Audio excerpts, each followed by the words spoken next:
Merryn, Mark. I've known you for a very long time. What would the young Merryn have thought of the Merryn of today? Ooh. I think she's true to herself. I think she would probably have expected a few shambolic episodes and some adventures and some passion and commitment. I don't think I've changed in that respect. Still very tied to people and family. I made a big commitment there and I don't regret that. Yeah, so I think she's still alive and kicking. That's great. Now tell me, what is your first memory of music? My first memory of music is kindergarten. Well, actually before that, it was dancing to Swan Lake with the old 33 record going round and dancing and wanting to be a ballerina.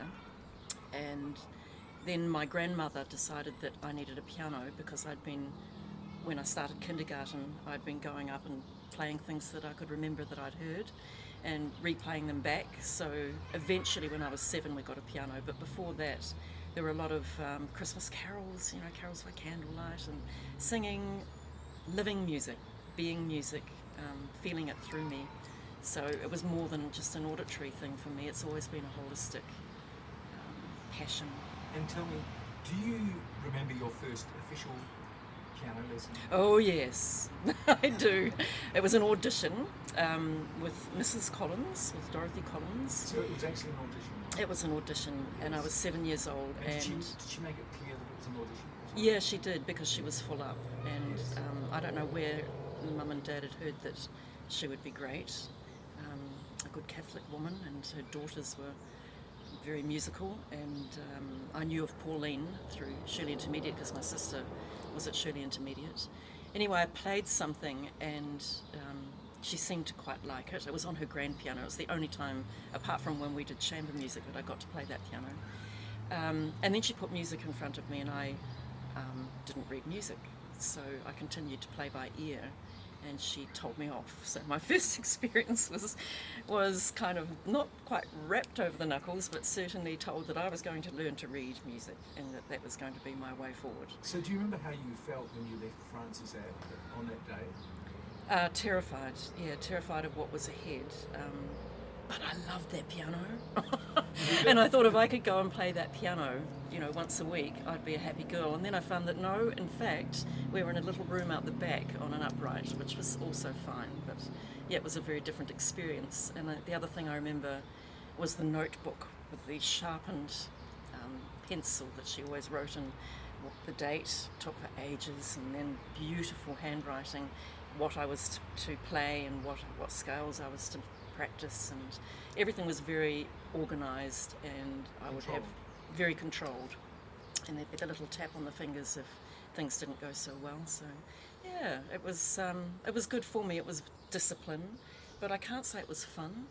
I didn't really enjoy it. So when apart from what you were doing away from your lessons, when did it really become fun? When I started teaching.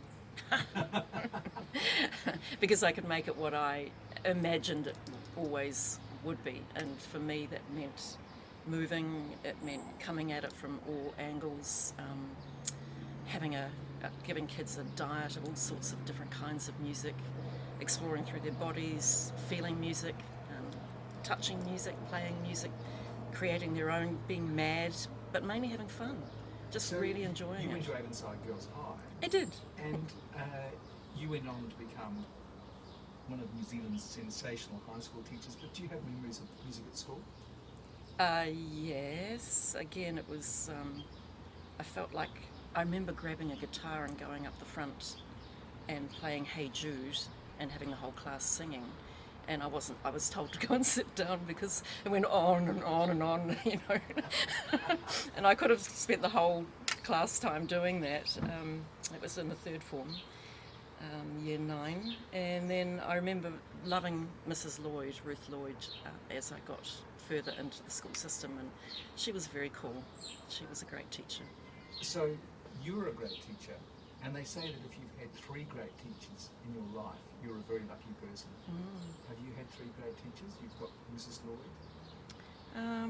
Rosemary Miller-Stott. She was inspirational for me. Just the right time after I left Mrs. Collins and was progressing further. It was great to actually have that freedom to really play music that I wanted to play, and to push the boundaries, and not be so worried about whether it was perfection, but whether I was actually getting a lot out of it, and whether it was maturing me and giving me many more skills that I needed to really work on. And she came at it from a composition perspective as well. So it wasn't always just about the performance and the notes. It was about what's the composer saying? How do you feel about this? How would you interpret this differently if you played it again? And just giving me a chance to really explore myself and grow up. Yes, It was that's great. good. So you went to university? Yeah, I went to university, Here in and Canterbury? I did. Lecturers didn't inspire me terribly at Canterbury. I'd have to say it was a bit Do of you a think, battle. Merryn, that was because you were actually destined to break boundaries rather than conform? I suppose John Cousins pushed that for me. I remember doing sit-ups to Beethoven's Fifth and thinking, this is great, I get tension and release, Yes. 5-1, 5-1. And we all Yes. got very fit. But I didn't have him very much. But that was a turning point for me, actually. Yes. And from university, what happened? Phil Dadson, watching from scratch, and that inspired me as a teacher to explore body percussion and rhythms, and finding new ways to really put sound through our bodies and to experience that in a different kind of way through movement. Don McGlashan, those guys did heaps for me in terms of inspiring me to be a good teacher. And had you started teaching piano? Oh yeah, I taught piano from 15, I think, 14 or 15.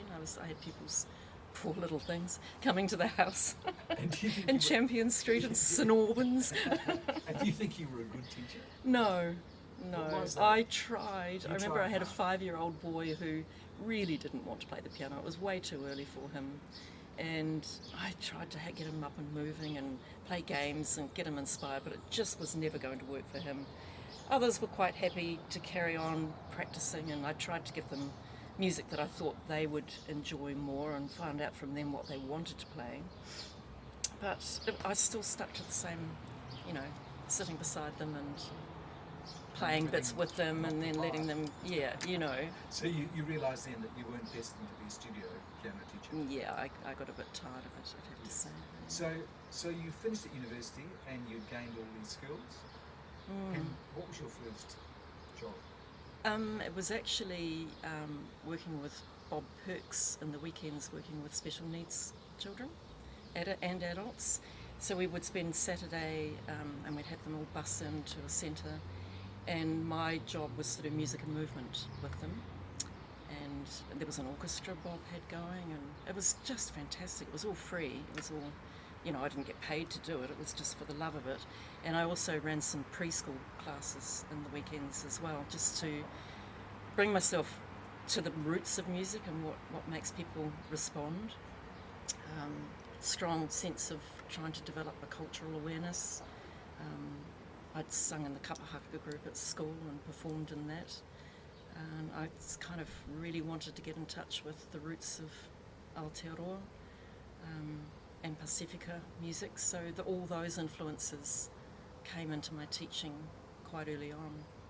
And tell me, Bob Perks, what's your memories of Bob? Mad as a hatter, lots of fun, kind of crazy and manic and tearing around, tugging at his hair, and everybody was on the move. It was just so crazy time, but he got things done, and he was a showman, and he would stage huge events and manage people.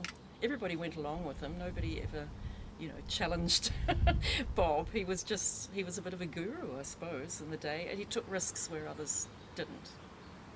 I think you just described Oh, it's a long time ago. Yes, I know, but that's a wonderful description. That's exactly how I remember him as well. So anyway, how long before you were in the classroom teaching in high school? I did a 1 year itinerant piano teaching at Aotearoa, and some primary school teaching for Dad. And then... Your father was a school principal? Yeah, he was a school principal. Yeah, we fought endlessly, I might At at the school over the music program. I thought I had better ideas than him. Anyway, we got by and we put on a few things, and it worked Which really school well. was that actually? That was actually Littleton, Maine. Okay. Yeah, Right. back in those days. And Do you think he ever had regrets employing his daughter? I wasn't employed, it was voluntary again. Okay. Yeah, the Aotearoa were paying me as an itinerant, and I was doing private teaching as well still at that point, and doing my honours. So then when I finished all of that, I fought going to Teachers College, and because Dad was a teacher, and I just thought there's something else I need to be doing. And I got involved in music therapy, and I was really keen to pursue that, so I auditioned for the Guildhall but didn't get in. And I got a scholarship with Dr. Jeannie Perry at the University of Canterbury, who was a psychologist, and she was working with aphasic patients on teaching them to speak through melody, through interpreting. And I was to compose the pitch patterns and teach them to speak. But she actually crashed and burned and left the country, and so it all fell over and I ended up at Teachers College. Right. Yeah.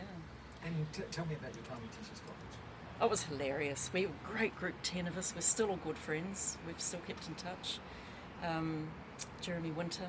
Yeah, some of us didn't continue, some didn't continue teaching, but there's a few who hung in there to the bitter end.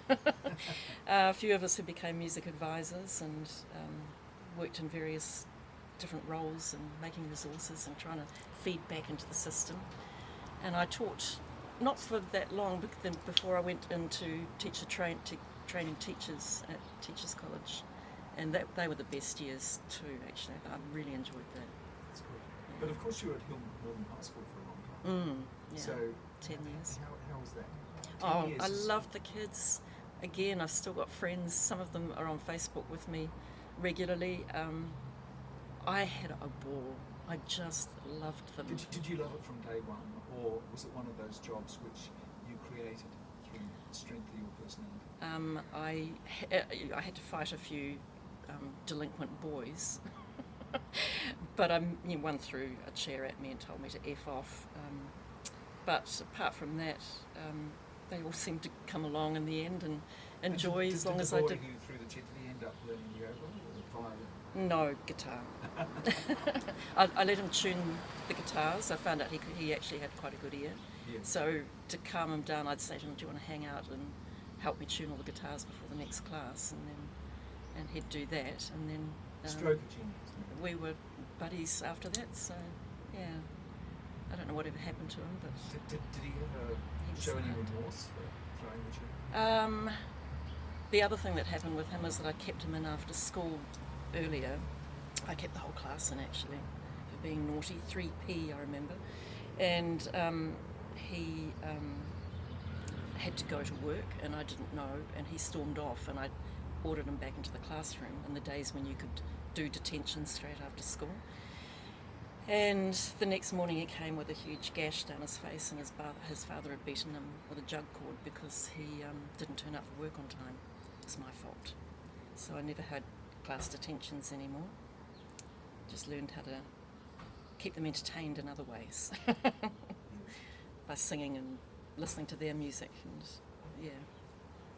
So, Merryn, how did the job evolve over 10 years with your energy and drive? It must have done. Yeah, the kids started coming and wanting to do music in the senior classes, and always hanging around the music department, joining all the groups that I'd run, and all the weekend rehearsals. So it just grew and grew into something where they were really special friends. They became much more than kids in a classroom, each one with their own personalities. I can remember Joe Morgan looking around the walls and saying, "Who's that guy? Scubbit. What's he on about?" And for those boys to be in there, in those days you had to study 10 works and none of them were contemporary. So yeah, it was all a big learning curve for them. But I think they really loved it, and yeah, they played in everything. They played in the bands, jazz band and rock band, and have gone on to keep performing. That's fantastic. So, Merryn, it must have been a very good job that tempted you away from there, or was it just time for a change? From Hillmorton, funny, isn't it? My husband had a massive epileptic attack one night, and he was teaching there too. And I was looking at moving up to Maharangi College as head of music up there. Thought it was time for a change, and then that happened, so I never sent the application off. But I was starting to feel that I would like to try something different, so I applied brazenly for a lecturing job at Teachers College, and somehow or other I got it. That was a very special time. Yeah, and I was there for a long time, and moving across early childhood, primary and secondary programs, and then I foolishly took up an advisor's role in music at the time of the new curriculum development, which then got me a job at the Ministry of Education as National Coordinator for Music, which was fun for 7 years until the funding was cut, and then I left. And you've been freelancing since Arts Online, yeah, and then lots of online mentoring, which has moved me right away from the arts, which is why I've reached this point. I'm thinking I really want to go back to music therapy, to sound therapy, because I'm not a trained music therapist. Go back to my roots and see what happens. Watch the space. So, could you imagine not doing any work, not being involved in music? Could you imagine that? I have. I've suffered that for a wee bit of time, actually, which has also pulled me away from my own performing. Luckily, I've got a new neighbour who is a good cellist, and so he's got a great grand piano too. Right. A studio and you've grand. still got the original piano. Yes, I have. Terribly out of tune. Shocking. You but know they can tune piano. yes, I've heard that. Yeah, it's a miracle, isn't it? And my last performance, apart from with Rick, was for my mother-in-law's funeral.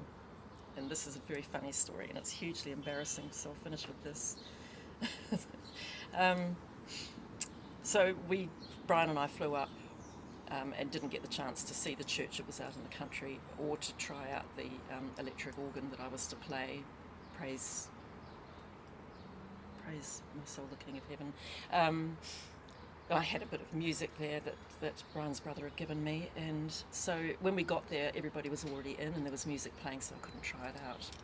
And I'd had a quick word with Look, the... I'm nervous already. I'm not sure I want to carry on with this story. quick word with the minister at the front, and I said, I'll give you the 2 bars intro, and then he said I'll lead from there, and so he's a long way up from me at the back on this little thing. So anyway, I give the 2 bars introduction, but he starts singing, and not only that, like from the beginning. And so I'm quickly trying to adjust, so the people at the back are looking at me going, ooh, I thought we were just getting an introduction. People at the front are singing, so we've got 2 things going on. Plus, there was a preset, a rhythm preset, and